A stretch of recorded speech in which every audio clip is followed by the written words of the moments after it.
शुभम यादव और अनुराग यादव के बीच में कितनी जोरदार कुश्ती थी। भीषण शीतलहरी में कुश्ती वहां हो रही थी और पसीना रवि किशन को यहां मंच पे हो रहा था। सामान्य रूप से अगर ठंडी होती और हम रवि किशन से कहते कि गोरखपुर में कहीं निकलना है कार्यक्रम में, जाते क्या हो घर से बाहर?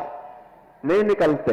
मुझे बहुत अच्छा लगा कि 5 खेलों को, कबड्डी, कुश्ती, वॉलीबॉल, एथलेटिक्स और जूडो को सब जूनियर और सीनियर श्रेणियों में बालक और बालिकाओं के वर्ग में इन प्रतियोगिताओं को गोरखपुर नगर विधानसभा क्षेत्र में आयोजित किया है। इस पूरी प्रतियोगिता में प्रत्यक्ष रूप से 1000 खिलाड़ी और अप्रत्यक्ष रूप से 10,000 से अधिक खिलाड़ियों ने प्रतिभाग करके इस आयोजन को एक नई ऊंचाई देने का काम किया है। और इसलिए आज जब समापन पे इन 2 प्रतियोगिताओं को मैंने स्वयं देखा है, कुश्ती की प्रतियोगिता फाइनल में शुभम यादव और अनुराग यादव के बीच में कितनी जोरदार कुश्ती थी। यानी इस भीषण शीतलहरी में कुश्ती वहां हो रही थी और पसीना रवि किशन को यहां मंच पे हो रहा था।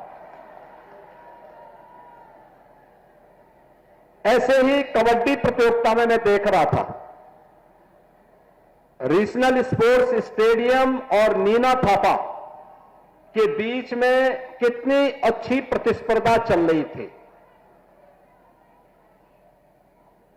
ये खेल कूद ही है जो सम और विषम परिस्थितियों में मनोरंजन भी करता है, हमें शारीरिक, मानसिक और बौद्धिक रूप से चुस्त दुरुस्त बनाने में भी जिसकी बड़ी भूमिका होती है। और उसी भूमिका के कारण आप सोचो, ये हजारों लोग यहां पर बैठे हुए हैं, सब बच्चे बैठे हैं। भीषण शीतलहरी को देखते हुए हमने 1 तारीख तक स्कूल बंद कर दिए, 12वीं तक के स्कूल बंद कर दिए। लेकिन मैं जब इन बच्चों का उत्साह देख रहा था यहां पे, तो ये उत्साह देखते हुए बन रहा था कि देखो खेलकूद ने सारी ठंड को दूर कर दिया है। आप बताओ, सामान्य रूप से अगर ठंडी होती और हम रवि किशन से कहते कि गोरखपुर में कहीं निकलना है कार्यक्रम में, जाते क्या हो घर से बाहर? नहीं निकलते।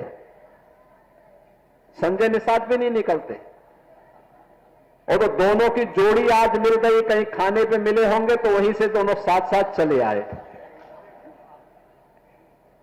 लेकिन यहां आकर के उनकी ठंड भी आपके खेल प्रतियोगिता को देख करके गायब हो गई और मुझे बहुत अच्छा लगा।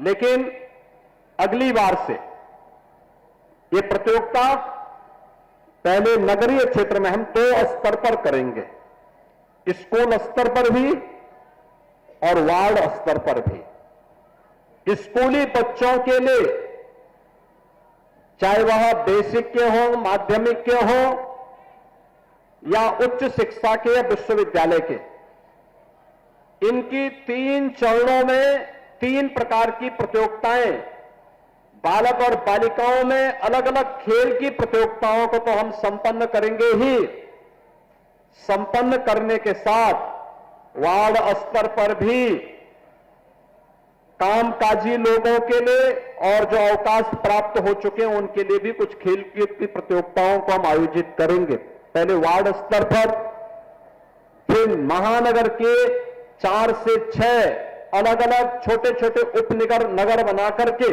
उस स्तर पर, और फिर महानगर स्तर पर इस पूरी प्रतियोगिता को हम आयोजित करेंगे। और उन सभी प्रतिभागी खिलाड़ियों को और पुरस्कार प्राप्त करने वाले खिलाड़ियों को फिर बड़े समारोह में उन्हें सम्मानित करने का काम भी किया जाएगा।